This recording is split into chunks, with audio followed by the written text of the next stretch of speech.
What's up, everybody? Welcome to Gojo with Mike Golick Jr. That is me. With me, as always, apparently in costume, Brandon Newman. Brandon, what's going on? Mike, don't play me. You know damn well there's plenty of Americans out here, especially our age, that are putting on a t-shirt, a jacket, a sweater, and calling it a Halloween costume today. Happy Halloween to you. Happy Halloween, Brandon. Happy Halloween to everybody else here. And everyone, make sure you obviously download, subscribe, rate, and review this podcast wherever you get them. 5 stars in a review. And check us out on YouTube so you can see and judge for yourself, because Brandon's got a Pokemon jacket on and is claiming that this is an Ash Ketchum costume. And Brandon, I just feel like I don't think in the cartoon Ash was wearing a jacket that said Pokemon on it. Yeah, he's now in 2022, and he's a obese black man. So yes, it's black Ash Ketchum, Blasham. No, it's just black Ash Ketchum. And yes, and we can do that because I don't look like him. So I need things to let people know that I am him. I'm out here trying to steal Pokemon. You didn't kind of need to call yourself obese. That was unnecessary.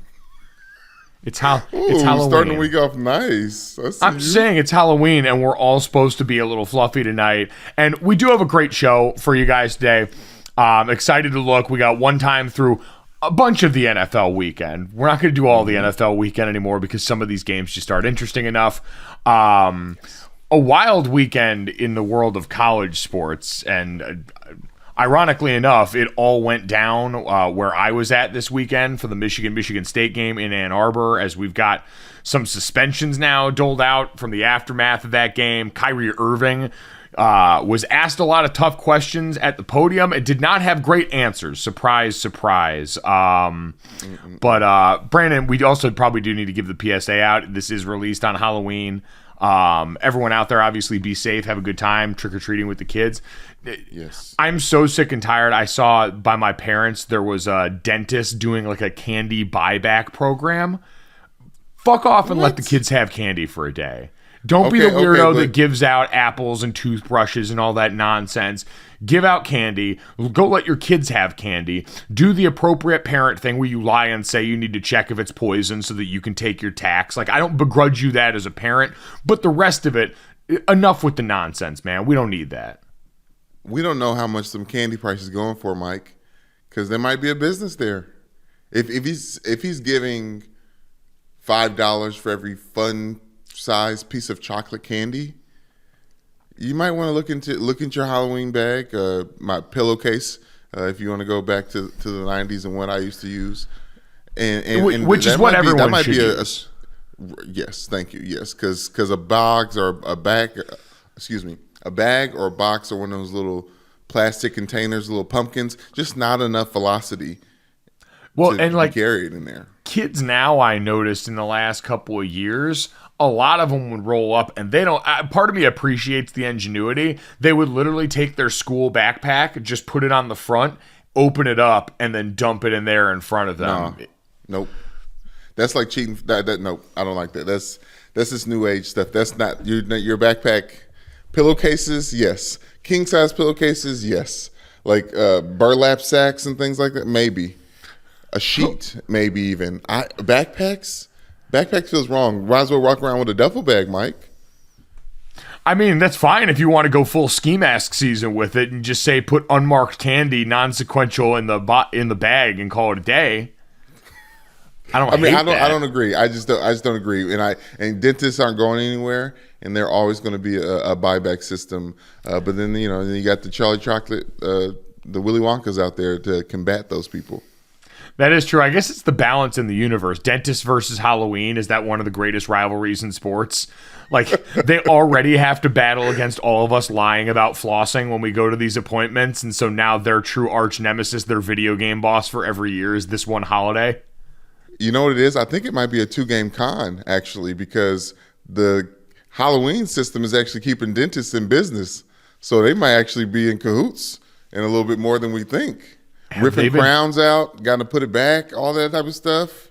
have they been trying to play us this whole time and act like they're trying to do it like reverse psychology as parents, where every parent knows, and you, I'm sure, can. I don't know if you're at this age now where everything you try and tell your kids to do, they want to do the opposite the way that teenagers do. But maybe that's what dentists are doing to us. They know we'll do whatever they don't want us to do, and so by telling us, hey, give us back your candy, do all this stuff, they know we're going to run into Sugar's loving arms and then eventually be back in their chair gasping for air while they have to suck out the saliva with that weird fucking scooper. Yes, because every college football player knows you don't really have to brush your teeth every day during camp. Okay, I'm glad you said during camp. And to be clear, you probably should. Like, most of the things we did during camp, like, I think I wore the same pair of underwear for 2 weeks during camp once. That's vile. Not 2 weeks, Mike. Was it like a test? Was it like a lineman's group thing? I don't know. It was just your ass being nasty. It was a series of poor life choices, which was a theme for me in college here. Which, by the way, this weekend, my game was the Michigan State game. Listen, one of our rivals in college, Michigan, was, I think, of the teams that we played that were our chief rivals, my least favorite team. Like, genuinely disliked that team, disliked the colors. The players talked more shit than any team that we played. They were generally close games, usually won at home by everyone in the rivalry when we were there.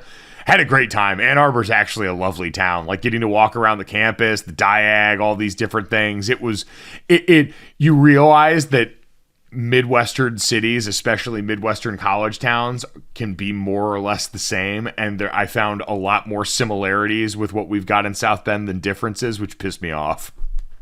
Hey, we don't have corned beef sandwiches in South Bend the way Michigan does, but Ann Arbor's beautiful. Michigan's beautiful. Obviously, college campuses on Michigan, especially the country club. I believe Charlotte Wilder was talking about the fact that Michigan is essentially a Boston college football team because it has all the accoutrement of what you see from the Boston College and all those areas in the Northeast. But yes, Mike, at the end of the day, these universities have fans for a reason, go figure. But when I was living out there in Los Angeles, every year I got a chance to go to the USC game that was played in Los Angeles. It was just a great time. I enjoyed myself thoroughly in USC's embrace. Like, I mean, I it's just, you know what that is different. You know that's not the same as a college campus. It's a little bit different, but it's still growth, and I'm proud of us for a growth mindset. So we'll get to more of what went on Michigan's campus over this weekend. But Brandon, let's take a look at the NFL weekend here, one time through some of the NFL slate from this weekend. And I felt like the most appropriate place to start was where we had spent so much time arguing last week with your boy Jimmy Garoppolo out there in San Francisco and the Christian McCaffrey effect. Because it happened. No Deebo Samuel in the lineup for the 49ers this weekend meant that it was the full Christian McCaffrey show. And all the fun things that I included was excited to see with Christian McCaffrey in San Francisco. That was never in question. Some of the cool shit that we might see, it just went supernova in game one. Christian McCaffrey threw for, caught, and ran for a touchdown in the same game. He became the first player to do that since 2005 and just the fourth player since the merger to pull that off, Brandon. And it was everything we hoped it would be inside this offense. San Fran won 31-14 over the Los Angeles Rams.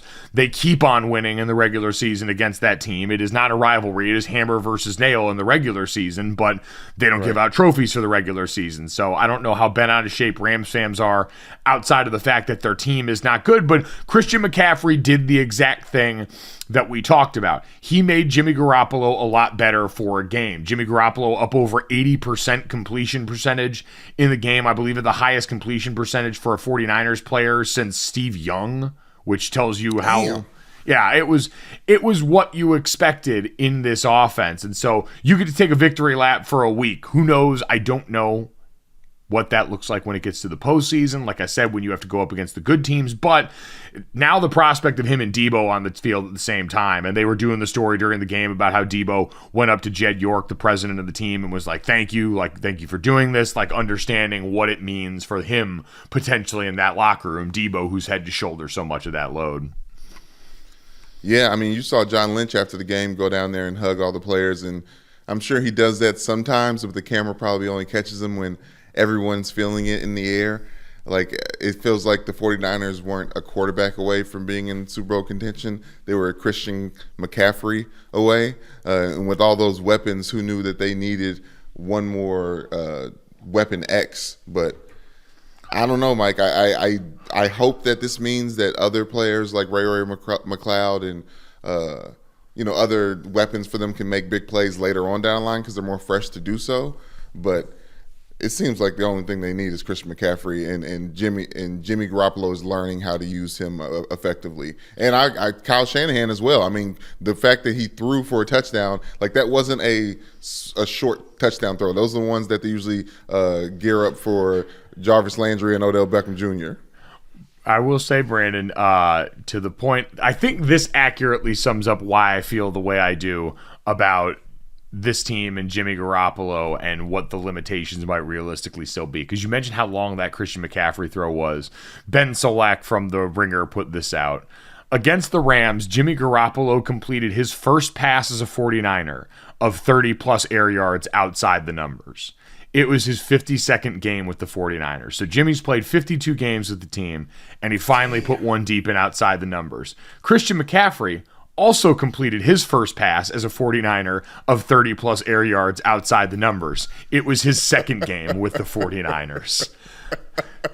So if that doesn't underscore what they've been asking homeboy to do, I don't know what will, Brandon. I thought, wow. Yeah, it was a beautiful pass. Like, the tired version of this is they brought Christian McCaffrey in to help Jimmy Garoppolo. The wired, inspired version is they have brought in Jimmy's replacement. If things should go awry, that was a prettier pass than anything Jimmy threw that day. Maybe sans that last touchdown to George Kittle in the end zone. That was a pretty legitimately awesome throw. True. Yeah, he still has some great. The ball that Jimmy threw to Christian McCaffrey was a great ball, but it wasn't a long one. It wasn't a long one. He's very, very, very effective in short bursts, like a defensive lineman. Jimmy Garoppolo's a beautiful Italian brisket, man. Cook it low and slow, and you're going to be fine more often than not. So it's good for them. The Rams, a lot of soul searching, man. They came out with a lot of gusto at the beginning. That game looked like it was going to be a lot closer. Aaron Donald chest to chest with Trent Williams, which is a fight I would sign up for because those are two bad motherfuckers. But yes. They don't have the gas right now. We talked about some of the cavalry they were getting back on offense. Leonard Floyd had his first 2 sacks of the season against the 49ers in this game, but it just, as time wore on, that run game for the 49ers wore them down. They were less and less able to protect Matthew Stafford. Nick Bosa got in the sack column towards the end of this game. Like, it just ended up as a jailbreak in the second half of that game. So until further notice, the NFC West is the 49ers and the Seahawks, which is not a thing I'd imagine we would be saying at the start of this season, but it's where we've arrived right now. The other place that we've arrived right now, Brandon, looking ahead, the Cowboys better not fuck up this Tony Pollard situation. Like, Cowboys... this Tony Pollard dilemma? It's not a dilemma. It's only a dilemma for one man, and that's for Jerry Jones. Because Cowboys fans finally got what they were looking for. Cowboys fans who had looked at all the efficiency and the numbers for Tony Pollard, the guy who'd been backing up Zeke Elliott for the past couple of years, and said, we need more of this guy. Got more of this guy in this past game. Tony Pollard, 14 carries for 131 yards and 3 touchdowns in this game. Looked every bit of like what people expected. Zeke Elliott was missing this game, had a hyperextended knee, and they got a bye coming up, so they wanted to give him all the rest going into that so they could come out fresh on the other side. And Jerry Jones came out immediately after the game, and I understand wanting to have a player's back. Zeke Elliott has been the subject of a ton of news, topics, conversations ever since he signed that big deal. And even before that, about he's kind of at the center of that conversation about running back value. And so I can understand in a human sense, wanting to make Zeke still feel like he's a part of this team, make sure that he feels valued, all those things. Like, that's not an objectively bad thing. But to come out and say definitively, we will still only go as Zeke goes, and essentially imply that that is still his starting job, when Zeke himself, after in the locker room, stood up and just said, I don't care who gets the touches as long as we're holding the Lombardi at the end of the year. Zeke knows he still has plenty of value to this team, but it's impossible to look at the way that Dallas offense, like, you think about this year, Dallas has essentially been forced into playing a style of offense that may finally put Dak Prescott in the right position. It might honestly put this team in the right positions. Like, it's not just about guarding Dak Prescott or protecting him or these conversations about throwing it too much. Dak Prescott going down got Kellen Moore into calling an offense that helped out Cooper Rush, their backup quarterback, made use of all the gifts of this team. I think helped their offensive line get more comfortable as they gelled with a new group up front. And now with Zeke down, got Tony Pollard more into the role. And still, like, 14 touches is not a ton. It's not like he was going for 25 plus carries in this game. Right. But I think it may have, like, the Cowboys need to be shown first, it seems, on a lot of this stuff before they will know. And they got shown, all right, hey, offensively, we can go a little bit more ground-based first. We can be a more balanced attack. We can do all these things that we use to help Cooper, to help Dak, because we have this insane defense on the other side. And now with Tony Pollard, all right, maybe this needs to be more 60-40 in favor of Tony right now because of what he can offer us, how explosive he is, how much more explosive. Like, anyone could see that. He is a more explosive player than Zeke Elliott at this point, full stop. And so I'm hoping that Kellen Moore and the decision makers inside that offensive locker room, Mike McCarthy, are going to trump what we hear from Jerry Jones. Like, Jerry can say that Zeke is still going to be an important part of this team, but the offense, as far as a rushing attack, probably needs to start moving through Tony Pollard, and it probably needed to start doing that yesterday. Yeah, and I mean, it did a version of it. Obviously, that's where they're able to take care of the Bears as well as they did. But if you're listening to anyone, Ezekiel Elliott is the person you should be listening to. And if he's saying, I don't care who gets the touches as long as we get the Lombardi trophy, then he's been paying attention to the NFL, where the majority of the Super Bowl champions have had a pretty even, balanced rushing attack between two different running backs. So he sees the writing on the wall as well, and I think he still just wants to get his value up for wherever he goes next. But, yeah, the Dallas Cowboys probably aren't going to be letting go of Tony Pollard anytime soon. No, it's and you're right about Zeke. Like, I don't know what the future holds for Zeke at this point. People think he's a candidate to be someone the Cowboys move on from. Jerry certainly has an affinity for him, and you've got the ego of that tied up in it too, right? Jerry's the one who gave him that deal. Jerry's the one who makes all these decisions, and so of course it's going to feel deeply personal for that guy. But you watch the way that pans out. I know CeeDee Lamb came out and voiced his displeasure with Dak going out in some design runs here because they're all worried he's going to get hurt again, and they know what that means for the team. But, man, that's the best of both worlds for them, is if you can have a few of those in the game the way Seattle used to get for Russell Wilson, where it's not frequent, but it's timely. Oh, yeah. I mean, I can see why his teammates are afraid, but that just looked like vintage Dak, right? Like, if Dak isn't running out of the pocket and, like, getting those little gash plays for every now and then he's probably not playing like Dak. And there's something to be said for players kind of needing that to get into the flow of the game also.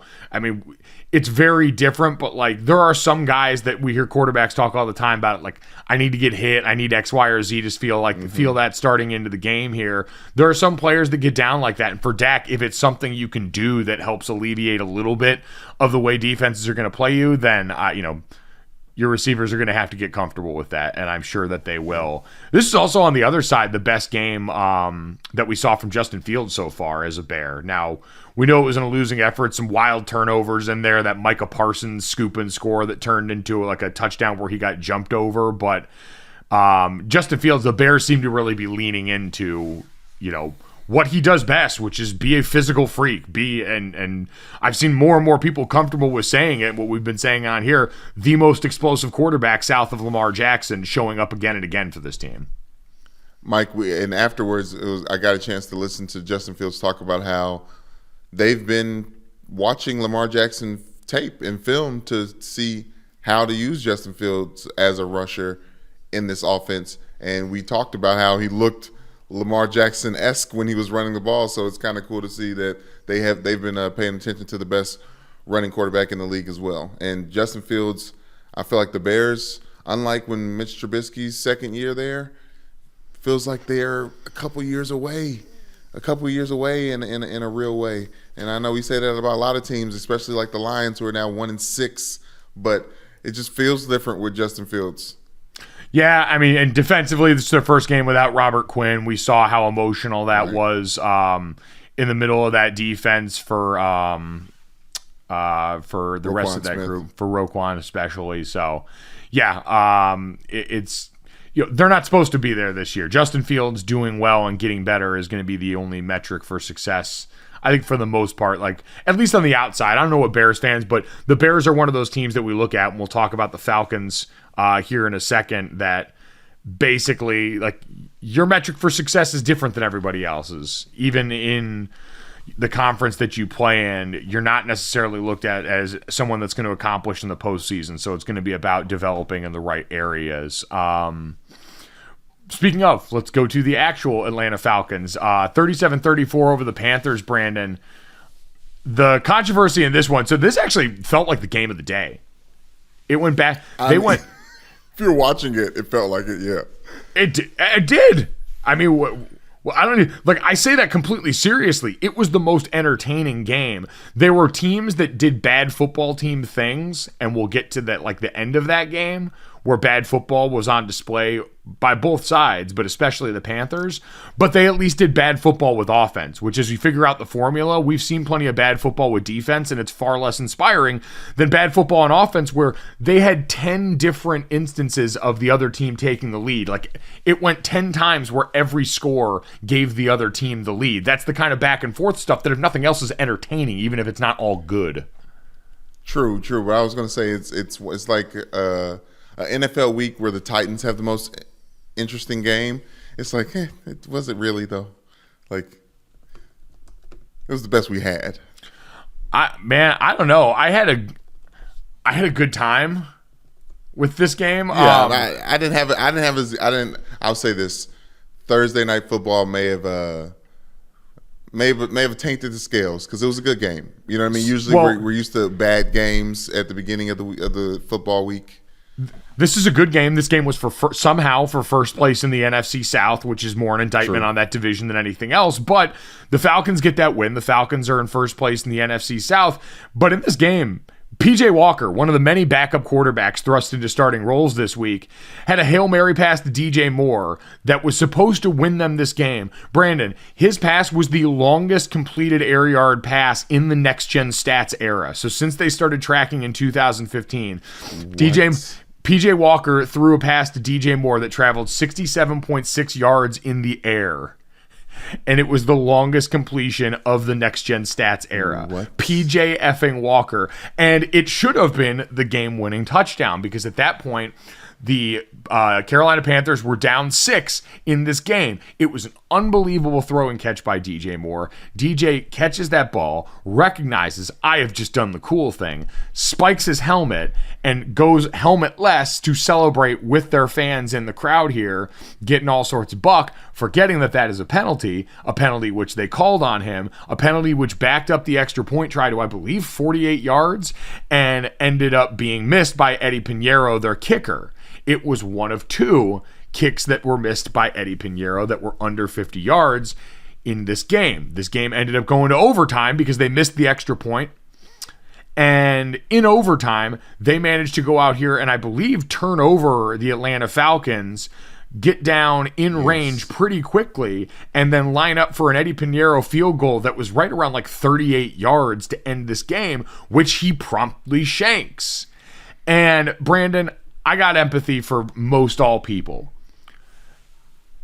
I look at the end of this game, DJ Moore and Eddie Pinheiro both can shoulder equal amounts of this blame, right?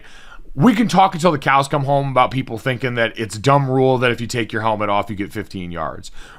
I agree. And if you wanted to change that rule tomorrow and say it's not hurting anybody and to be able to celebrate like that in that moment is fine. Like, I'd be fine with that. But in the meantime, it's like the NFL's drug testing policy for weed. It's really easy to beat.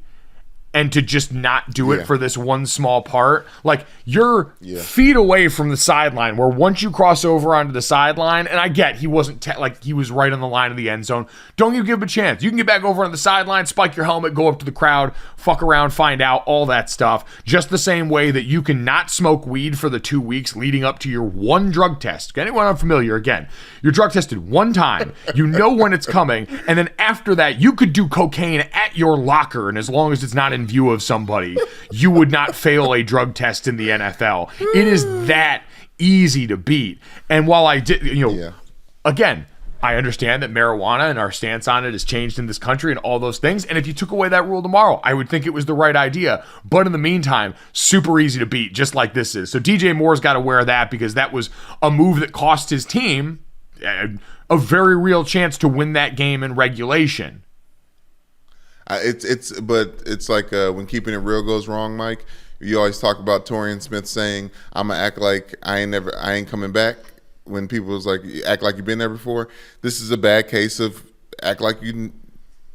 Well, a team that has not been there before acting like it, because they were celebrating as if the game was won completely because they were wrapped up in the emotions of it. But I can't imagine a Bill Belichick-led team making the same mistake. Well, that's what I mean. This was the best bad football team game I had watched this season, where you could very clearly still see why these teams are bad teams and why this is a division of the NFC South that's got a sub 500 first place team. But yeah, that was part of it. So he's got to wear that. But then also, Eddie Pinheiro, you're an NFL kicker. You had 2 tries inside of 50 to win this game for your team and didn't make the kick. Like, everyone else is out there shortening their lives for the paycheck and trying to win this game. Make the kick. But people have errors though. Make the kick. I know kickers' errors are. Yeah, they got one job. Everyone else has to do a bunch of wild stuff. Everyone else's job involves a ton of physical threat. Everyone else's job involves a lot of planning. I understand kicking is super hard. It is at times a really thankless, cruel job in the situations it puts guys in. But having 2 game winners under 50 yards. Like, this isn't college. Yeah. The 50-yard mark isn't supposed to be as daunting and as big a crapshoot as it is at that level of football. For example, kickers don't play against each other the same way quarterbacks don't play against each other, but Atlanta's kicker, Younghoe Koo, man. Younghoe Koo is about that action. Excuse me. Yeah. He wasn't worried about it. So that's a good point. He would never shank those. Younghoe Koo would never. Younghoe Koo, Atlanta hero, keeps them in first place. So, again, like, that was fun. And that's another one we don't have to assign stakes to. Both of those are bad teams. Like, PJ Walker's a fun story, but that's obviously not going to be one that ends with him in some sort of starting job. Like, this isn't Kurt Warner's movie. This is real life. And as fun and explosive as he's looked, and as big a cannon as he appears to have strapped to his arm, all that's going to be fine. Marcus Mariota is not going to be your long-term answer in Atlanta either. That's a team that, as like Arthur Smith and the job that he has done, it won't be coach of the year stuff, but it's been incredible to watch how they've MacGyvered an offense out of what Atlanta's got. It's a bad football team personnel wise, and the fact that they've been able to get this much out of it and are currently in first place is an absolute testament to coaching and what they've been able to do with that. Oh, absolutely. And Marcus Mariota is making very, very smart decisions. Like, he's elevating everyone on that team. It's interesting and fun to see that they have a new coach that doesn't look like he's on his way out. No, but you know what? The one thing always is with these is it's really fun and interesting now. And obviously Arthur Smith's been a part of winning as the offensive coordinator for the Titans, where he came from. There's always the question of being a coach. You've got a lot of control when you've got a bad team and a limited roster, because you can go out there and you're trying to scheme around things and you're trying to make it work. A coach can coach a bad team up to a level pretty well. I wonder what he's going to do if he gets the chance to actually coach a roster that's got talent, that's spent money on these sides of the ball, that's got competent pieces here. It sounds counterintuitive, but I do feel like there are some coaches that struggle once it becomes more of a Jimmy's and Joe's game than an X's and O's game. And right now for the Falcons, it gets to be an X's and O's game because you're so limited on the guys that you've got roster-wise. I feel you and I hear you, but with those X's and O's, some of them O's are Kyle Pitts, Drake London, like Cordell Patterson when he gets back. Like it feels like they actually do have some real weapons that they're playing with. Yeah, and that'll be the key part here. Kyle Pitts, better game here today. I heard our buddy Nate Tice talking on their wrap-up show for The Athletic last night after saying, like, there have also been stuff they've schemed up for guys like Kyle Pitts that just haven't, been throws that have been made, and that's been the limitations of the offense. So, again, you're right. There's going to be some stuff offensively in the cupboard. It's defensively where really that thing is going to have to take a turn. Stocked offensive cupboard, Brandon, perfect segue to the Philadelphia Eagles. That team came off the bye and looked like grown-ups. That was a grown-up team win. It is why, as I'm very mad at the Buffalo Bills for not managing to go out and win by 11 points in this game and cover the way I needed you to do, why the Philadelphia Eagles may find themselves spitefully put out of spite back into the number one spot in the power rankings. Great teams cover, Brandon. Great teams cover. 35-13 later for this Philadelphia Eagles team.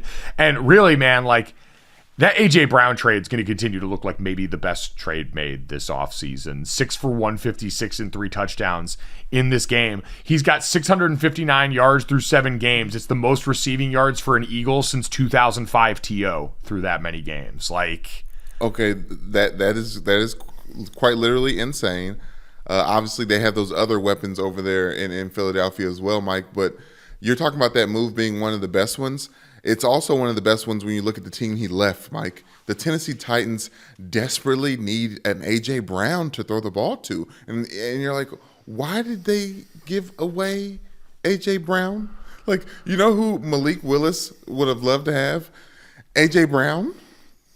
Yeah, no, that would have been super helpful. But I think we had the running back debate for so long. I think right now we're in the middle of trying to get a gauge on what and how NFL teams handle the wide receiver position. And they were at the core of that, right? Traylon Burks was a guy that they... Well, because there's a thought that right now there is so much wide receiver talent coming up and out of the draft that spending money, spending top-end dollars on a wide receiver is foolish. The college game has had more of a leak into the NFL scheme-wise and what people are willing to do for quarterbacks, that it's helped get wide receivers on the field a lot earlier than they used to be. Running back used to be the easiest position to get people on the field for. We saw Christian McCaffrey digested a playbook in a week because at some point handing the ball off to somebody doesn't require as much Xing and Oing and moving around. But for wide receivers, because that 7-on-7 style, spread style passing attacks trickled up to the NFL, now you're getting some of these guys on the field sooner and you're getting some production sooner. And so the thought might be, well, yeah, we could just draft a dude here instead of having to shell out top dollar for somebody if we don't think our team's right there. And if you're the Tennessee Titans and you thought maybe that version of your team had peaked, and that 1 seed that you had last year was the best it was going to be, and that the downside now that you felt with your quarterback position and Ryan Tannehill might not take you there, it's still going to, like, I say all that, it was still the wrong move to let A.J. Brown walk out the door, but I just think that the reasons behind that are going to be that larger conversation about what's going on at receiver. Well, how many times do people make that big wide receiver move and then they get to the place and the quarterback just isn't ready to help capitalize on that receiver's talents? Like, I think there is something to be said about what we're seeing from Jalen Hurts, Mike. Like, I had them as my spooky Locktober pick of the week. Steelers to cover 10.5 against the Eagles. I thought maybe the Eagles were going to – I didn't think the Eagles were the best team in the NFL, just because they're on the NFC side of the ball, and I was getting a little starry-eyed at the teams in the AFC and how deep the AFC is, especially in the top 3. But, Mike, just like the Vikings, the Eagles might be just as real those other 2 top teams in the AFC. Yeah, again, what they lack in – because, again, the quarterback is not as talented as Josh and Patrick. He's not. Okay, Mike. He's Brandon. I understand that. I hear you. I get you. I said yes.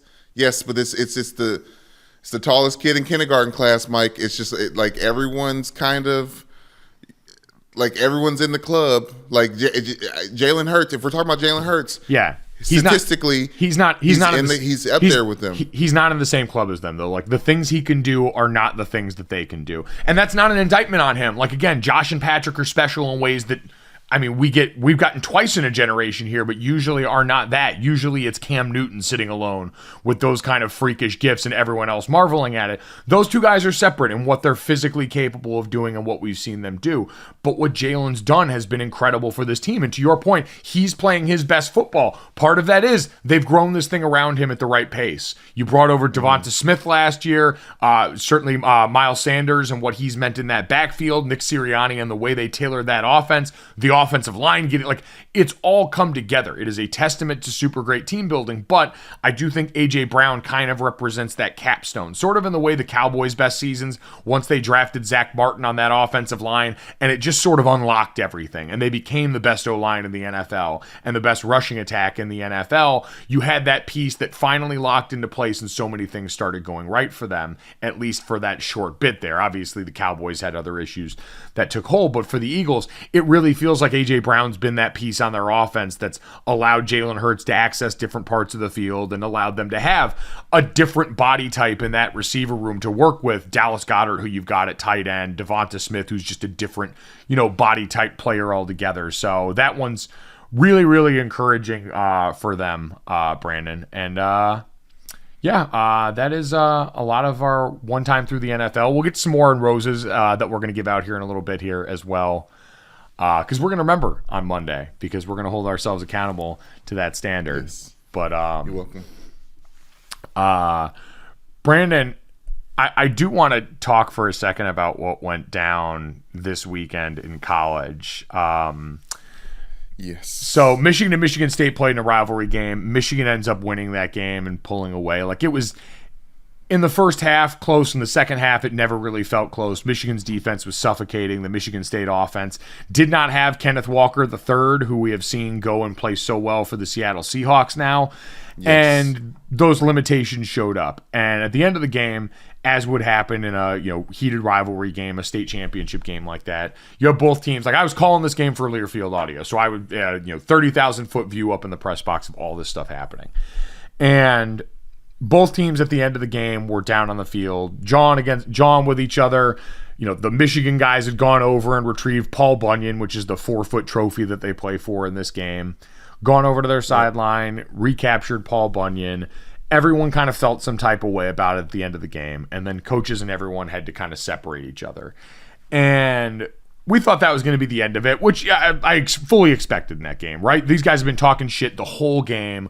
Guys were letting each sideline hear about it. It's personal to these guys. A lot of these guys, especially with these two schools, probably played against each other in high school. If you've got local guys in Michigan, probably knew of each other. Recruiting becomes a small world, so all those things happen. I would say this too. John Harbaugh, being a Michigan man in this rivalry, I would say John Harbaugh does a really good job of getting his guys up for games. And we saw that a lot when we played against him at Stanford, where he was in the middle of a lot of tussles between Notre Dame players. So John Harbaugh is kind of a different animal. Jim. Excuse me. I'm sorry. Yes, Jim. Excuse me. Sorry, the other brother. But yeah, I'll lay out there because Jim Harbaugh said his players were. I'm not going to get in front of it, but yes, I feel like there's a lot of things happening in and around this game. Well, it's a very emotional game, and this is football, and it gets heated like that. But there's always a line for that, and that line got crossed at the end of this game. And video started surfacing after the game while we were still in the stadium cleaning up of essentially a Michigan player getting jumped by a bunch of Michigan State dudes in the locker room after that game. You saw a bunch of guys in a scrum, and then one Michigan player pops up after getting his ass whooped by about 4 or 5 Michigan State players in the tunnel at Michigan. So laying this out and what the aftermath has turned into now. Mel Tucker announced last night that 4 Michigan State players have been suspended effective immediately. After reviewing that video evidence, they're going to remain suspended until the investigations are all complete here. Local law enforcement has gotten involved in this, I believe, as well. Michigan State and Michigan campus leadership are involved in all this. Kevin Warren, the Big Ten commissioner, was there, and so this was automatically, I think, going to rise up the flagpole for how this got dealt with. But Brandon, everyone's looked at this situation and talked about the tunnel, because at Michigan, there's not 2 tunnels. There's one tunnel, very small tunnel that both teams come in and out of here. Looking at the players that, I had questions about how one guy ended up there alone and how that was allowed to happen. I saw Molly McGrath, who was the sideline and reporter for ESPN during this game, said and mentioned that they had talked about bringing extra security into this game for that reason, because they know having one tunnel for 2 teams in a hotly contested contest can lead to some dust-ups there. But how at the end of this game, once you had on field teams already going at it, there wasn't a more concerted effort by the teams, by their personnel, by the stadium security to make sure everyone was separate and that one team went in and then the other team went in after, so you could avoid anything. It's not to excuse or say that what happened could and should have at any point happened for any reason. Like going and jumping one dude in the locker room. Like, no, you're going to get whatever penalty you deserve on the other side from that. But how we let it get to that point, knowing this is a contentious rivalry game where you said yourself on the front end, hey, we're going to bring in a little added beef because we don't want guys getting after it in a very small tunnel environment. I'm not blaming the fucking tunnel. I'm not doing that. I know it's been there for 100 years and this stuff hasn't happened. I'm also not going to act like this is the first time violence around a football game has happened. You can go on YouTube and watch rips of plenty of brawls at the end of football games. This one just happened in a tunnel, and it was 1-on-5, which is the other part of this that felt deeply unfair. Yes, definitely felt deeply unfair, but I was deeply unsettled watching it, Mike, because it's a terrible look for college football, and I think that's why you were kind of getting ready and gearing up and getting starting to talk about this, because it's very delicate, because we see one of us in a very bad light. And I think I think about the people on the outside looking in at these young college players getting NIL deals, getting ownership a little bit, and getting money for the first time. And for these players, the ones that were in this scrum, just fumbling the bag, quite literally. And it did look bad. Numbers on your back, stumping out players. There was a couple different incidents, at least 2 different incidents when you saw things like people get things getting out of hand. But here's my biggest issue with it, Mike.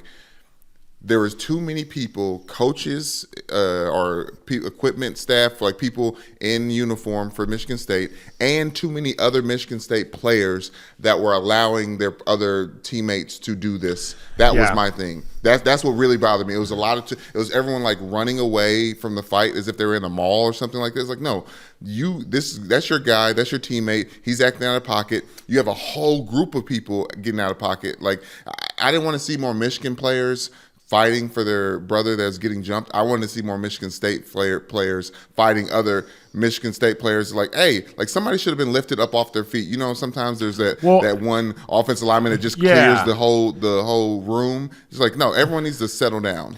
Yeah, and you know, and I understand, like, we talk about this all the time in press conferences, that right after games, the fact that players and coaches are able to go up there and compose themselves and talk to the media after going and running into each other for an hour, or for 4 hours of real time, an hour of game time, is insane to kind of comprehend, but it's part of the sport and it's what we've done.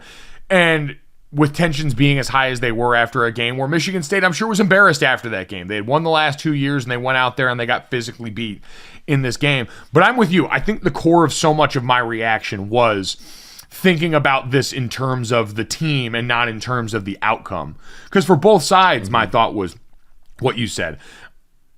Like, obviously thinking about, had that been one of our teammates and that been someone that happened in the locker room. I mean, you'd have had a whole locker room of guys ready to roll over there. It would have been a situation that people definitely would have had to de-escalate then.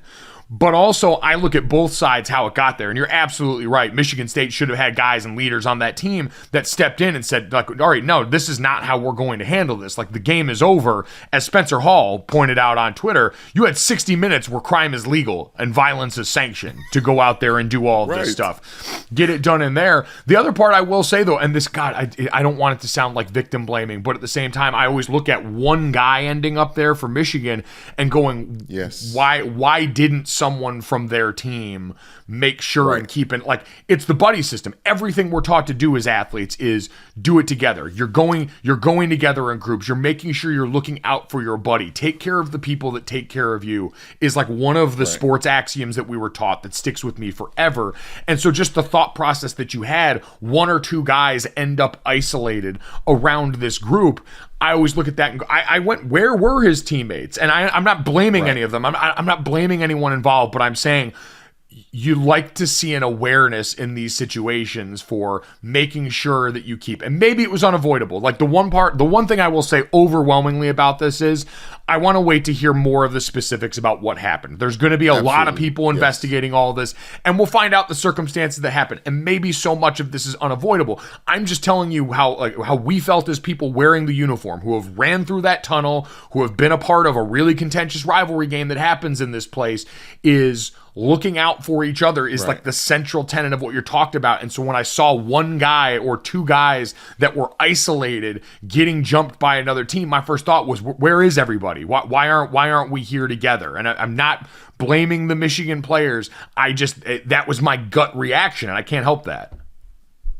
Yeah, and I think just to let everyone know who's listening, an example of this is everyone's been to a bachelor party or just a group gathering where there's that one rogue agent who ends up getting lost, and like everyone's like, where did he go or where did she go? And then at the end of the night, their story is richer and more dangerous than everyone else's story because they just went out on their own, right? They got away from the pack, right? And I think Jim Harbaugh, as much as he came out and backed his players and said, my players were assaulted, an investigation needs to happen, I guarantee you Jim Harbaugh is going to talk to whoever those players that are in those videos and like, why were you away from the team?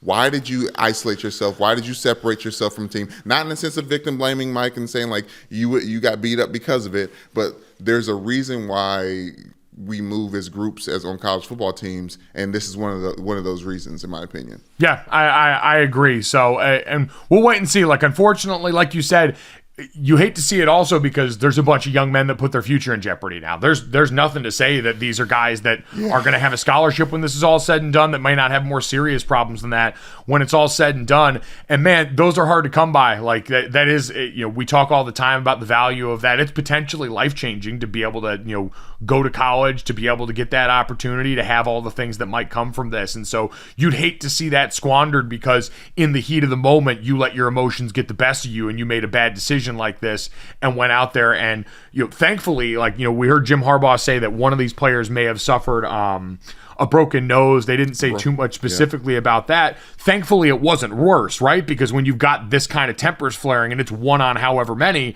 things could go a lot worse than that. And so we're glad, first and foremost, the Michigan players, they didn't identify by name, so we won't. I think you can, some people have gone and done the numbers thing and be able to identify that. We won't identify them if they haven't identified them, but we're glad that both of those guys are okay, first and foremost. Yes, Mike, and you said both of those guys. The second video that we saw, not to say one's more dangerous than the other one, but there's one where it seems like you said, like a jumping in situation where they're kicking over and then a player emerges that they were kicking. The other one, Mike, was very quick at the beginning, but we saw a helmet come down and be thrown in a more dangerous way than we saw with Aaron Donald. Just to give you an example of last time we saw helmets thrown around on a football field, like it was. I'm glad it's being taken care of, but we can't unsee what we saw in college football that's getting all this money and notoriety, and they're expanding things like for programs like this and real rivalries like this to happen. More security needs to be taken in consideration anyways, and I don't think we're going to have repeats of this, but a lot of people with a lot of money are going to be thinking about this for a long time. Yeah, and I'm with you. I don't think we're going to have repeats of this, but it's also not the first time we've seen, like, it looks different than what we've seen normally, but we've seen tempers flare. We've seen ugly things spill over onto the field. This isn't the first time that we've seen all this, but it is a good reminder for everyone on the outside the amount of pressure that these guys are under. Like, this is a rivalry that they talk about, like, they call it the state championship there. It matters to a lot of people outside of that. Players inside can feel a lot of that. All of it seeps in. It's not the source and it's not the cause of this, but it's got a place in it when we talk about what the people inside the arena are actually dealing with as a result of the importance that so many people place on this and games like this. So it's that unique crucible that creates the environment where an event like this is possible. Shouldn't have happened, and punishment should be doled out for this, and it sounds like will be doled out for this, but just a lot that went into it. Brandon, I'd say this, like, a situation that feels far more dangerous is what's going on with Kyrie Irving right now. This is like the one non-football story over the weekend. Before we get to roses and some of the fun stuff, man, this is I think reached the tipping point with Kyrie Irving, who the Nets have been bad so far this season. We've talked about early on how much you can take from an NBA season, but the Nets appear pretty listless right now. Ben Simmons has certainly not come back and shown well for himself. Kyrie Irving and this team have not shown well for themselves. And after their game this weekend, Kyrie Irving, who in the past few months had gone out and on an Instagram story shared a post from the late 90s by Alex Jones, the conspiracy theorist who was recently taken out behind the woodshed and taken for all he was worth after harassing the victims and the families that had lost their children in the Sandy Hook shootings. And then for Kyrie Irving going out and sharing a documentary that's also a book that espouses a lot of really anti-Semitic beliefs on his Twitter timeline. And when he was asked about that after the game by Nick Friedel, really became a contentious back and forth between the two sides. And Kyrie Irving went on to say that he was not going to stand down on the things that he had posted because he has an army behind him of people that believe in him. Brandon, the Nets already came out and spoke out against Kyrie Irving posting what he did, which, you know, everyone can go up and look up what he posted. I'm not going to give it any more shine or air because part of what Kyrie disputed was the fact that he wasn't promoting this, despite the fact that he was posting it on his timeline for the millions of people that follow him to see. Like, the Nets have already come out and said, yeah, we cannot support what is known to be anti-Semitic propaganda. Now it's the Nets via Joe Tsai, right? I'm saying the Nets represented by Joe Tsai, who came out and said they're not supporting this. We're going to talk to Kyrie Irving about this. Like, I've heard plenty of people say it already. Bomani Jones, Robin Lundberg. The Nets could and should start to blow this thing up. Like, Kyrie Irving could and should not play basketball for them anymore based on what he is becoming to this team. Like, it's not working out on the court, and now you're going to have this, which isn't going to go away now because Kyrie Irving is now going to be mentioned in lockstep with Kanye West in the effects of this. Like, I want to be very clear. What Kyrie Irving is saying publicly is dangerous. Like, we've seen it already become dangerous with what Kanye West has gone out and said. And we've seen that manifest itself. I mean, hell, we all saw the videos of a guy walking into a New York bar dressed as a Nazi this weekend. Don't sell me it's Halloween weekend. You don't choose to do that just for kicks. We've seen at the Florida-Georgia game, there were anti-Semitic messages displayed on the side of the stadium down there. We saw in Los Angeles Nazi groups going out here and saying Kanye was right about the Jews on the side of a board on the highway. It's had very real consequences already. And in a time and place where people need very little push to go to the place they want to go, I worry about the very real effect that all of these words have. This is the danger of what happens when you've got a platform and someone that does not use it with care. And for Kyrie Irving, go ahead. No, I heard you and I understand, but I get weary thinking about discipline correction only through punishment, especially without education in front of it. Like, we talked about this off air with Kyrie Irving. Like, I think he is an example and like real life Frankenstein version of growing up in our society, like literally living on YouTube, believing in that, like thinking about cults as if it's like some really crazy idea that's like I'm pushing the narrative, and it's not being wokeness, because I don't want to bastardize that term for this argument, but Kyrie's third eye is very much open, and it will never be blocked. And I feel like he's so caught up in everything that is right now, and everything that is living on the internet, that he's trying to embody that in a way that it's dangerous for him. The flat Earth thing. It's not dangerous for him. It's dangerous for other people. His fake intellectual bullshit is dangerous for other people, Brandon. What's it harmed him? This is my thing with this is Kyrie Irving, when it comes down to it, all this argument always boils down to, and this is the thing I've heard forever, is so-and-so is entitled to their opinion. Like, people are going to say, well, Kyrie Irving's entitled to his opinion. All that means, like under the guise of free speech, is that the government can't come in and imprison you or stop you from saying certain things. What Kyrie is not entitled to do is spread harmful material and harmful ideas to bad actors and people that are readily waiting to take the validation from someone like him and use that in a negative way. That's why I look at this and say, yeah, he's entitled to his opinion, but it's not entitled to have air in public in places where it can do harm to other people. Like, you can't say whatever you want and then have your speech go unchallenged. And that's what happened. When Nick Friedel pushed back on him, Kyrie got defensive because he doesn't actually know what he's talking about. He's parroting talking points that he heard in videos that he's watched. And this is my thing, Brandon.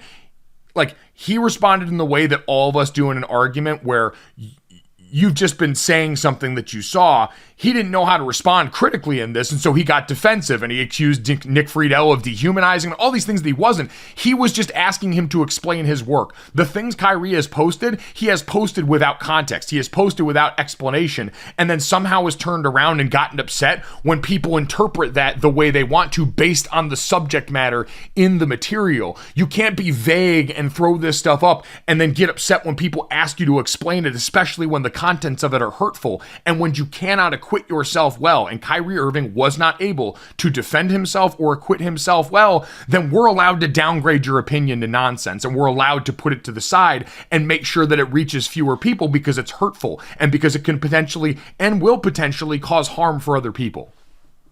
I 100% agree with you there, but I don't need him to justify those. There's nothing. My argument is there's nothing that he could say in that moment after sharing what he shared, right? And after sharing a multitude of what he shared over this time period, right? Even going back to his vaccine mandate things and all the drama that went on last season, after everything that's gone on with Kyrie Irving, I don't think there's an explanation that can come out of his mouth as why he's justifying what he's spreading is going to make everyone, the media, you, me, or anyone be like Kanye West, if in that regard, anyone be like, okay, now I see where he's coming from. I'll give him a pass. Like, we all know he's doing dangerous. That's why I think it's dangerous for him, Mike. And I understand what you're saying, his platform, and people are listening to him, and people get mobilized by the dumb shit that he's saying.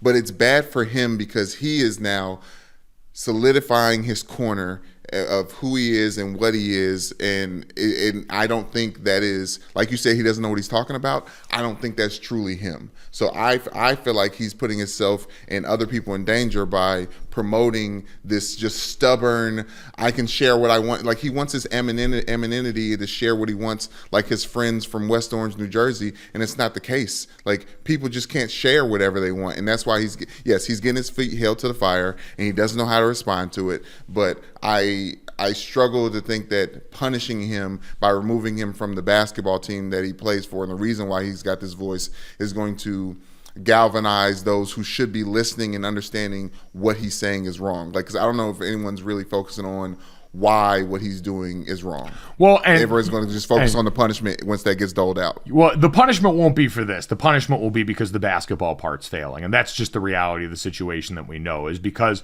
if you're not getting the benefit on the court and you've got this, like, we know that's how sports works. It shouldn't be, but that's how it does work.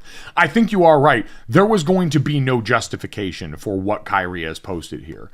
Objectively bad and objectively dangerous and objectively anti-Semitic. Like, you can go look. The Rolling Stone did a great piece because the documentary that he talked about watching is like 3.5 hours long.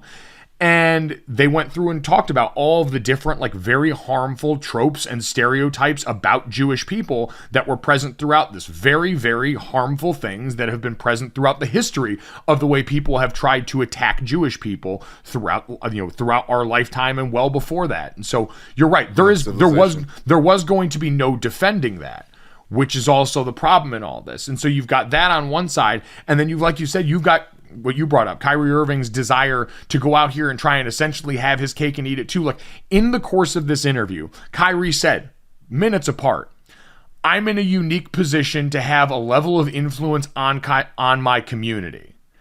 And then, not a couple minutes later, I'm no different from the next human being, so don't treat me any different. You guys come up here and make up this powerful influence that I have, and you say I cannot post that. Why? Why not? I mean, that was full-blown, yeah, I remember grinding my feet on Eddie Murphy's couch. Yes, Mike, I hear you, but I have a problem. I have a problem with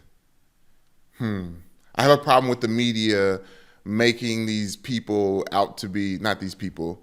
Yeah, I'm being general. Making these celebrity entities that are professional athletes become who they say they are on social media, because they're not who they say they are on social media. Like everyone else who's on social media. Brandon, it does not matter. I said it on the last podcast. At some point, you are who you pretend to be, and you are who you present yourself as. And what's more, Brandon, if nothing else, you're a megaphone. It may not even be about who Kyrie is as much as what he is. Because he disputed when Nick Friedel said, why did you promote these things? And Kyrie said, well, I'm not promoting, because in Kyrie's mind, he heard promote and thought he meant he was doing a book tour or going out here. Like, right. No, he gave it ad read. He gave it a higher elevation than it would have had otherwise. I understand people that are saying this is on Amazon and you can go find this. I did exactly what Kyrie said he did, because if you read, Christian Winfield did an article in the New York Daily News, friend of the program, and Kyrie said, I was looking around and he had been Googling what his name means and all this stuff. And he said that basically on an off day, he went and searched Yahweh in Amazon Prime Video. And this was one of the videos that came up. I went and did the same thing. Could not find the video, Brandon. Now I could find a bunch of other weird ass shit. And I don't know how Kyrie's algorithm has worked or anything like that. But all that is to say is he took something that is not readily presented. It's available, but it's not readily presented, and he gave it a bigger platform. He put it in front of more people, and that is exactly what promotion is. And so he disputed that, Brandon, but his platform has a lot of people that look to and follow him. Right, wrong, or indifferent, that is where we're at right now. And in the world we're in, where we have left shut up and dribble behind, which I think is appropriate, we love to see so many athletes recognize the power they have. But that means you have to recognize the power that you have. And in this case, Kyrie Irving does. He said in the same breath, I've got an army behind me. Like, you can't reconcile that. This was someone that was trying to get out of this without having to have to meaningfully answer for what he's done. Because again, he's never really had to, Brandon. Last year may have been the first time where all of a sudden there were consequences for his action. But the rest of it, he's been good enough at a sport to go out here and, like so many other athletes, have people push him along. And so all this is a long-winded way of saying what Kyrie Irving is saying is dangerous right now. We don't have to entertain this. I am glad that it was challenged so that we can see this does not hold up. It shouldn't hold up. This stuff is harmful. And in a time where misinformation has been so prevalent, we're looking and seeing all the time the real life results of these things. This can hurt and affect really people and inspire real people to go out here and commit hate against others. And that is not what any of this should be. And that's not what we should be giving air to as a public, and certainly here in this case, because it's an athlete, as a sports consuming public or media. Yeah, Mike, this whole instance is making me think about cancel culture in general. And it's like, well, at the end of the day, at the heart of a lot of this, a lot of people are trying to strongly suggest, until it's forced, people to not offend other people, or not hurt other people's feelings, or not promote divisive and dangerous language. So yes, if this is going to lead to a cancellation of sorts, it's not cancel culture. It's being held accountable for your actions. I know, but cancel culture and just being censored or silenced in a certain way. Like when I'm saying those things, I'm not talking about the other people looking in. I'm talking about intrinsically, right? Like at the end of this, we would hope that Kyrie Irving is looking at everything as like, I need to temper myself. Like I need to slow down on my own rhetoric because I'm not realizing just how dangerous and how much it's hurting these humans that I'm saying that we're all a part of. Because like you said, in those 6-minute clips, 9-minute clips of that press conference, speaking on both sides of his mouth, like very fast and wild.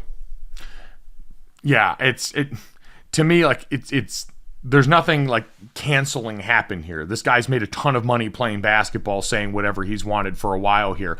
All I'm saying is, again, the notion of free speech and everyone having an opinion does not mean we have to value or listen to it once you've shown that you're not going to think critically about these things and that you're willing to spread harmful material. That's all I'm saying. Sure. About this. Yeah. All right, let's get away from that, and let's give out some roses here, Brandon, on the podcast. Monday, roses. We are a bachelorette fan podcast that understands that roses have power. Our words have power, like Aaron Rodgers said. And so want to give out some roses to some deserving folks from this weekend, Brandon. We each get 2 because we remembered to do it on a Monday, and that's our reward.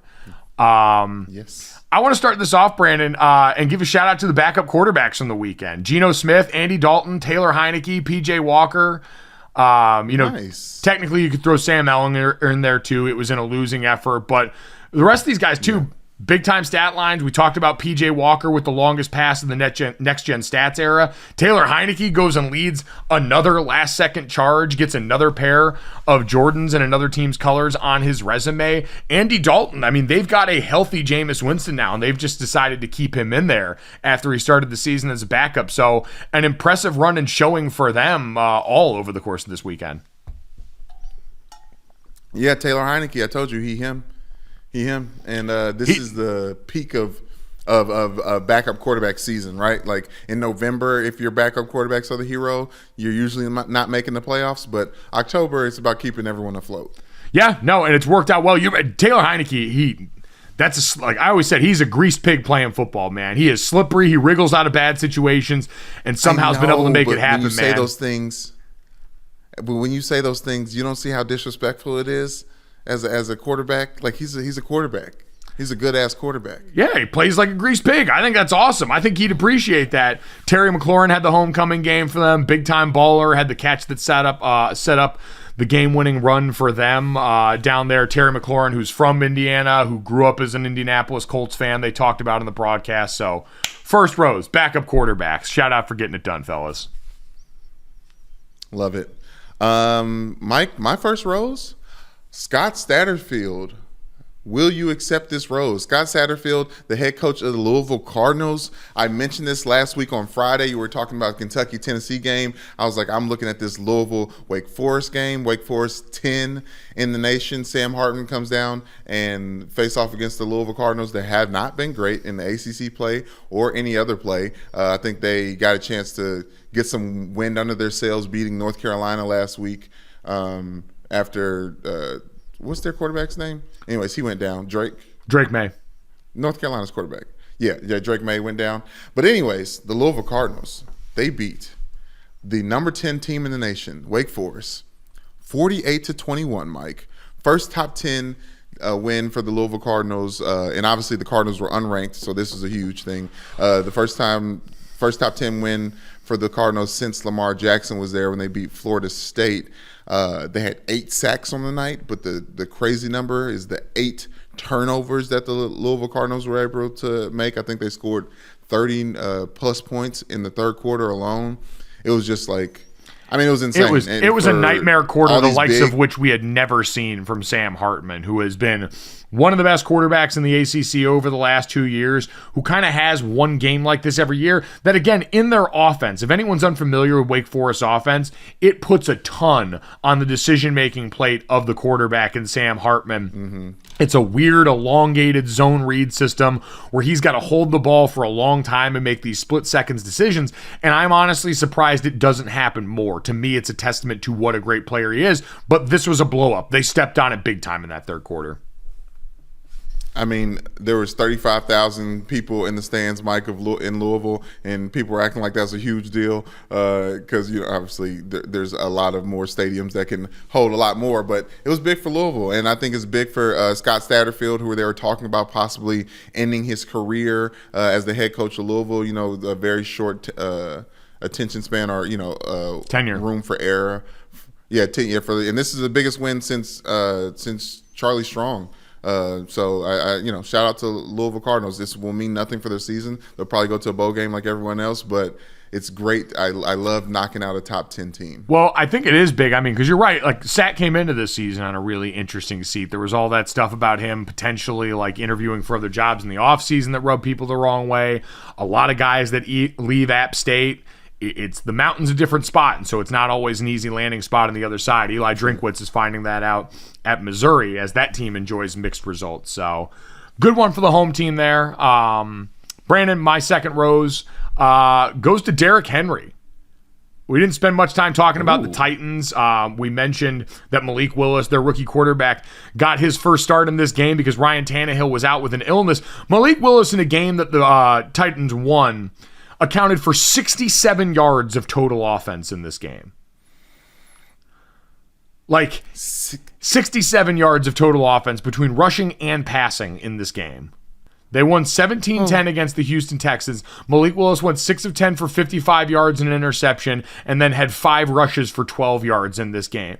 It was a rookie quarterback going out and having his first start, and it didn't matter because Derrick Henry went off in this game, Brandon. Derrick Henry had 219 yards rushing on 32 carries and 2 touchdowns. And the reason it's significant, it was his 6th 200-yard rushing game. He ties O.J. Simpson and Adrian Peterson for the most all-time. And yeah, franchise history. Well, him now surpassing, tying Eddie George for franchise history touchdowns for the Titans, Tennessee Oilers. Obviously, that's just. I mean, and doing it in a shorter amount of games. Obviously, we knew that's the case. But in a time where throwing the ball is how you win NFL games, all power be to the Derrick Henry. It was amazing. A couple of those runs at the beginning, the cuts that he was making, the burst that he still has despite dealing with lower body injury last year. The guy's always been such a physical marvel, and to see him now, he's going to have, I would imagine, another 200-yard game in the clip. He's probably going to stand alone all time,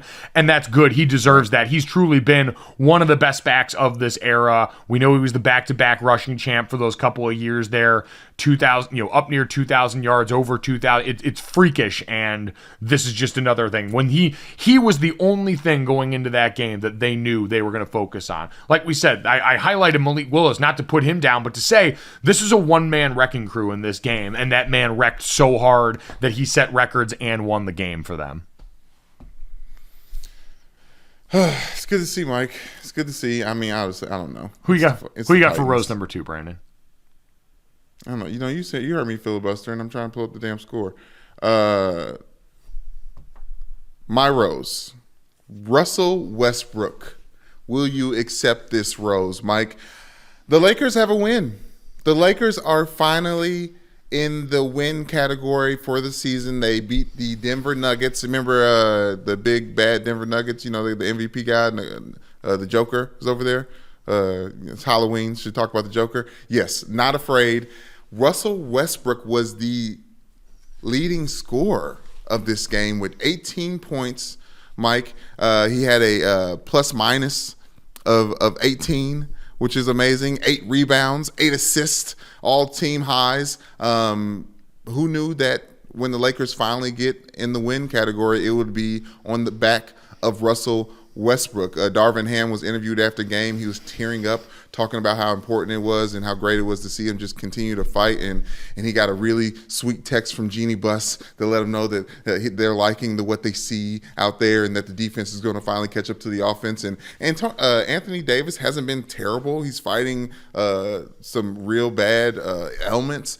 But every time he goes up against the Joker, he ends up having a double-double night. So the Lakers not as shitty as we imagine behind Russell Westbrook. And we're hoping, for me as Lakers fans, that that's just adding his stock value for when he actually does get moved. There we go. Keep the main thing, Lakers fans. Brandon's got his eyes on the prize and has for quite some time. So I appreciate that. Positive vibes around here, which is what we're supposed to be doing, giving out roses anyway. So that's a good spin on what I'm still not sure is a good Lakers team. But hey, a win's a win. Russell Westbrook gets to be happy. He's endured a lot of slander. Happy for the person at the center of that. Less happy, Brandon, for our gambling weekend as a show. Not cute. Ooh, yes. Brandon Newman's last Spooky Locktober underdog play of the weekend didn't go great. Great teams cover, which meant Steelers plus 10.5 was not the move against a Philadelphia team coming off the bye here. But don't worry, Brandon, because you have plenty of company, because I was right shit this weekend. 1-5 between college and pro. College, Oklahoma State got boat raced and blanked by a Kansas State team with their backup quarterback in. Ohio State, man, what a wild ride against Penn State. 14.5-point favorites in that game. Looked like at the end, after it being close the entire game, Ohio State went supernova in this game. And scored a bunch of points at the end of this one.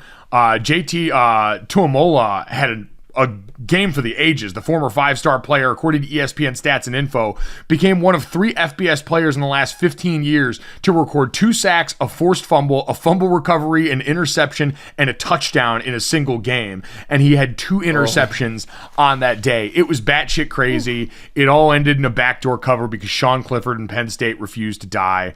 Between that one and then Iowa and Northwestern going over 37.5, I'm losing my religion. I don't know what to believe in anymore. It was really sad. I mean, you expect the unexpected. That's like betting college football is so crazy and wild. We had an overtime game with all field goals with Miami and Virginia last week. So it's just ugly everywhere. Miami and Virginia was the sickos game that Northwestern Iowa was supposed to be. It always finds a way. Right? Life finds a way. But the NFL wasn't much better, man. Jacksonville and Denver over 39.5 did not cash. Russell Wilson, though, back to Let's Riding. I don't know if you saw that with Laura Rutledge after the game. He's a fair weather Let's Rider. It really is sad to see. He had gone silent. He turned the faucet back on last night in London in a big way after that game. And listen, happy for them. Russ played a lot better. You saw some more. That throw to KJ Hamler at the end of the game was vintage Russ. He had a couple of moments taking off and running with his legs. This game also seems to be a bit more about Jacksonville just not being who we hoped that they would be. Trevor Lawrence especially. Unfortunately. The only, ironically, Brandon, sustaining force in this weekend for me was your boy Himmy G. San Francisco minus 1.5, the only win on the weekend against the Rams. Because the Bills, we talked about it, the Eagles may have to go back number 1 in my power rankings if no other reason than for spite, because great teams cover, and the Bills couldn't cover against a bad Aaron Rodgers-led Green Bay Packers team that got even more injured in this game. Like, they lost Quay Walker to an ejection in this game, another linebacker to injury in a game where they also lost Christian Watkins, their receiver, at the beginning of this game that was already depleted. There was nobody out there. They turtled into a rushing attack that somehow managed to get over, and Josh Allen flipped back the clock and decided to throw reckless interceptions again for the first time in a while and made this thing way closer than it needed to be, which was 10 points instead of 11. You're wanting to MF the Bills. I think you need to big up your own takes, because you're the one who told me when David Bakhtiari is back, this offense is going to look completely different. And they kind of did. I mean, what I can big up myself on is saying that this was the game where it seemed most likely that some spooky football shit was going to happen. And some spooky football shit definitely happened. And Brandon, spooky shit happening. So again, not great there on the season now. 20-32-2. Brandon's 1-2 in the Locktober plays.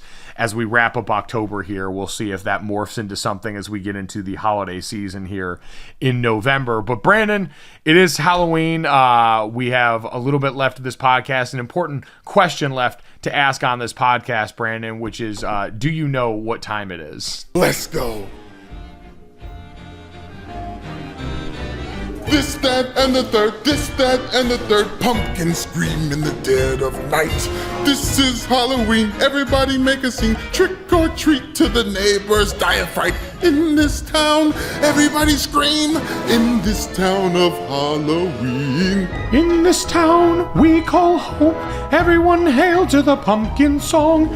In this town, don't we love it now? Everybody's waiting for the next surprise.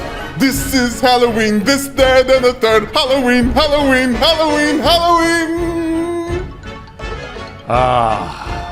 The perfect bridge between spooky season and the Christmas season. Man, The Nightmare Before Christmas, people, I think you have asked me before and other people have asked, is it a Halloween movie? Is it a Christmas movie? The answer is yes. It is the glue. It is the ultimate teammate. It is the glue guy. Bridges them together. It is, and you need a great glue guy to make everything run. It's like almost This Is Halloween is November. Or not This Is Halloween. Nightmare Before Christmas is based. Yeah, Nightmare Before Christmas is November.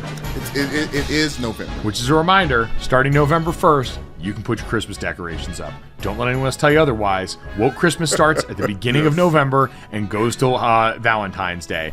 That's what you need to beat the seasonal depression. I encourage you to live large. Mike, speaking of seasonal depression, what about seasonal just doing things for me? This themed month, Mike, was...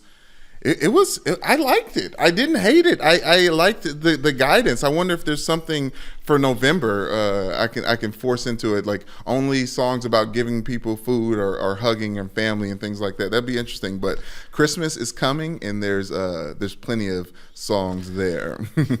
Yeah, as always, download. Just say ho ho ho. Download, subscribe, rate, and review Gojo wherever you get your podcast. 5-star rating and a review. Let Brandon know what you think about that. Also, at Gojo Show if you've got more ideas for what he should do in the month of November. We appreciated all the submissions for October, helping Brandon out through this, that, and the third through that month. Great fun. Brandon, the month of October turning to November. In the World Series, we're tied at 1 apiece after the weekend. The Astros and Phillies even at 1 apiece. The Phillies took game 1 in this, which preserved. So the two of us had our picks. You had Phillies in 5. Yes. I had Astros in 5. Phillies had a hell of a rally in game 1. Really exciting one that went to extra innings. But the Astros rallied in game 2 and looked a lot more like the juggernaut team that had romped through the rest of this postseason. But the Phillies were already able to do what no one else was able to do, and that was win a game against the Astros in this Major League postseason. I know. I actually love the fact that both wins were indicative of our picks, right? Like both wins feel like very like 5 and or whatever, ending that series in 5 because Philly came back and then Astros were just dominant all game 2. But I don't think we've shouted out all the Notre Dame people that are in this World Series. Like shout out to I'm not going to name all Trey Mancini, but I know there's I think 3 players from Notre Dame in this World Series this year. Yeah, but Trey Mancini, one of the most noteworthy, obviously his battle with cancer was a very big story around Major League Baseball, seeing him in the home run derby. Trey's always been a really good representative of the university. So yeah, there is definitely that connective tissue for us there, but I don't know, man. It was an exciting weekend. Like the Astros had a 5-run lead in game 1, and for the Phillies to claw themselves back into that game and eventually win it was really exciting. And so they've already gone here and given us some of the price of admission. We'll see, because now it is 1-1, anyone's game. All those sports cliches here. That's Gojo Talks Baseball. Yeah. So again, Brandon's got Phillies in 5. I've got Astros in 5 here. We'll wait and see what they can pull off. But Brandon, I really wanted to get to this, man, because not often I get to say we saw some wild shit in NASCAR over this weekend. And so what happened in Martinsville this weekend in a race that's part of NASCAR's postseason? Ross Chastain pulled off a move that had the internet buzzing. Chastain was 2 points behind Denny Hamlin for the final transfer spot in next week's championship race in his last lap. He was too far behind to gain 2 positions, so he put his car into 5th gear, planted his Chevy against the wall, and then let the wall just slingshot him around at the end. He ended up making up 5 spots in that final turn. He was 50 miles per hour faster than a normal lap on that lap and ended up in 5th place with a spot to advance. He went from 10th to 5th to advance to the championship round of the NASCAR playoff, Brandon. And I saw a bunch of drivers disputing whether or not this was good, whether or not this would be allowed. But I saw everybody losing. This was video game bullshit, Brandon. This was the stuff that you would do in a video game when your actual well-being is not on the line. And this guy just went and yeeted it in a race. I texted Ryan McGee, who's a friend of this podcast, and I asked him, am I making too big of a deal about this? And if you have not seen it, again, just put Ross Chastain into your Twitter timeline, and it will show you the video of it. it's like some shake and bake Ricky Bobby Talladega Nights bullshit. And I texted Ryan McGee about it, who's covered NASCAR for 25 years. And he said, this is a top 5 coolest thing I have ever seen in covering the sport. So it is co-signed and stamped. Everyone in my mentions from NASCAR Twitter said, no, this is as cool as you're making it out to be, which was awesome finish to the weekend. Yeah, I mean, anytime you get a chance to see a Ricky Bobby style finish, it was like literally any way you can get across the finish line if you're not first or last. I mean, that was a moment, Mike. Like that's you said it was a video game thing, but it's like not only a video game. It's like if all of us uneducated people were like, well, if I was driving, I'd let that wall take me about 5 more steps. You know what I mean? So, Brandon, it's good to see. You mentioned it reminds me of the end of Ricky Bobby, where they roll over their cars and they sprint towards the finish lines. The announcer's like, it's completely illegal and it will no way count. This felt like it was going to get Jackie Mooned, where it's like, no, wait a minute, you can't do that. You can't. And everyone's just like, no, he can. And now he's in the championship because of it. So wild NASCAR finish from the weekend. Shout out to Ross Chastain for giving a generation of kids who grew up on video games hope that they too can accomplish their dreams that they have only done in 3D before that. Brandon, let's get to the third though. This news relative for us and everyone else. Elon Musk buying Twitter is a whole ball of yarn on its own and not something I feel like getting into right now. But one of the tentacles of that is apparently the announcement, according to The Verge, there are reports that there's been an internal directive to change the company Twitter Blue, which has been a premium feature offered for a while, to become now a monthly subscription for verification. Twitter is planning to, according to this report, charge $19.99 for the new Twitter Blue subscription, which would verify users and God, I've explained this so poorly. It's going to cost $20 a month cost $20 a month to be verified on Twitter. And Brandon, I have seen everyone from verified Twitter coming out and dunking on this, myself included, making free speech jokes, all these things. My question is, who do you think's going to be the Russell Westbrook of this, eating the hot dog on the bench? Because all of us are saying right now, oh yeah, like verification is not worth $20 a month. It's a fun feature, especially being able to go over in my mentions and just hit the verified part, so I don't have to see a lot of people trolling me and all that bad shit. It's a good mental health boost.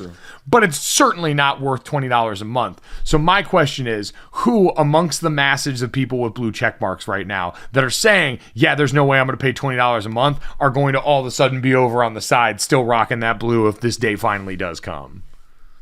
Oh, I mean, thousands of people, Mike, because if it's anyone that we actually know already that doesn't have a blue check that's going to pay this, come on. That is true. So watching the glow up of people that all of a sudden can just go out and buy their way to it, because don't you know there's already all these like accounts. Every once in a while I get followed by like a random astrophysicist who follows 300,000 people and is followed by 300,000 people and has a blue check, and I have no idea how they got this. This is just going to be an uptick in that. The real one though, Brandon, that's going to be wild is, and I saw someone mention this the other day, we need people like Adam Schefter and Adrian Wojnarowski and people that are going to break serious news to be verified. Now, what's to stop Ballsack Sports and Adern Schefter from being verified and going out here? Like, this is, I mean, obviously larger disinformation for the world, but for us in sports here, how are we supposed to know what happens in these trade deadlines now, Brandon, if all of a sudden you've got paid verification out here? Mike, all the Nigerian princes are going to be verified now. Like, we're not going to be able to tell the difference of when we're getting gamed for our buying gift cards and scratching them off and sending them the codes. Like, I think it's a dangerous game that Elon Musk is playing. It actually, amongst other ones. I could say it actually, real life is a dangerous game, and it's all going to be very weird here. But yeah, like you said, you know what? This goes all the way back to one of our original points in this podcast. Be a teammate, use the buddy system. If you see one of your friends going to Best Buy to buy a bunch of $100 gift cards without explanation, stop them and tap them on the shoulder and tell them this may not be a good idea. I was going to say, I thought you meant if you see one of your buddies slowly, randomly has a blue check mark, just just pull them aside. It's like, hey, I see you. What you got planned? What's the end game? What's your $1 million idea? Yeah. What's the end game on this? Because you can't be going out here dropping $20 a month all willy-nilly, not having an end game in mind. So just cut me in on it. Right. I won't have it. Oh, God. With great power comes great responsibility. So to the potential new money blue check marks out there, could be me, but y'all do you.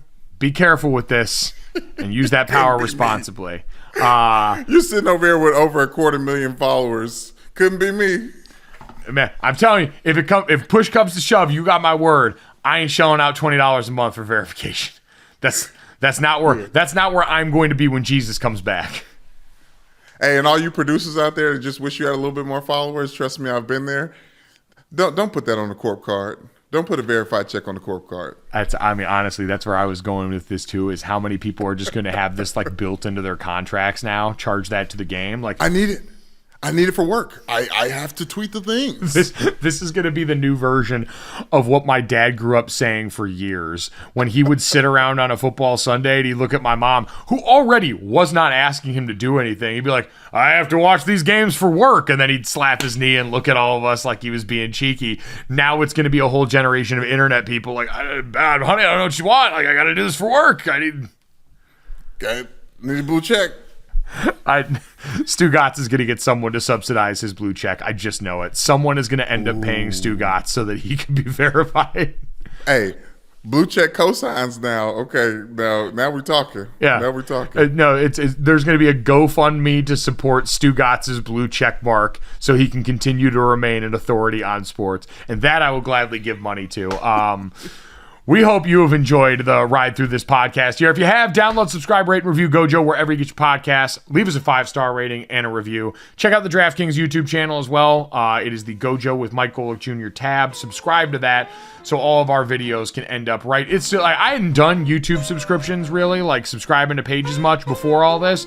Yeah. It's so easy to go in there and find the DraftKings tab and check out all this. Once you subscribe, it shows up right at the top of your little bar. So just do yourself that favor. Go out there. It helps us. You throw us the little like on those videos. Everybody wins. So thank you guys for that. Yes. Enjoy Monday Night Football. We'll talk to you tomorrow.